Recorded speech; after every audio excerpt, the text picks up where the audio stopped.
Hi everyone, it's Cindy here with Westwind, and today I want to take a little time to answer one of the most common questions that we get asked from family members and friends, which is, how can I support my loved one in eating disorder recovery? So the first thing that we recommend is asking them directly what feels helpful and what feels supportive. So support can look very different from person to person, so it's important not to assume what they need, and actually go and ask them what they need. So a few supportive actions could be things like validating their experience. So again, instead of trying to fix the problem, maybe saying something like, it sounds like you're really struggling right now. What can I do to help? It's also important to respect their physical and emotional boundaries. So what feels supportive to you may not be what feels supportive to them. So when in doubt, again, we encourage asking. And when your loved one communicates a boundary, do your best to respect it.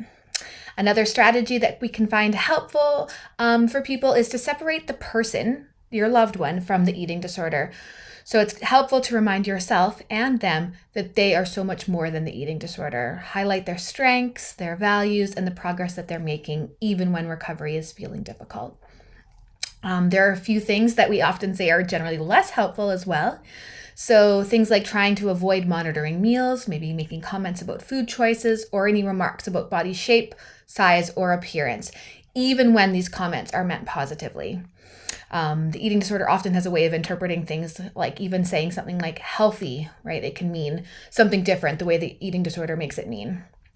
And finally, just also avoiding minimizing their struggles. So often what your loved one needs most is not someone to solve the problem, but having someone there that's willing to listen, to understand, and to sit with them through difficult moments. So we know recovery is challenging, but having supportive people who will listen, validate, and respect boundaries can really make a meaningful difference along their journey to recovery.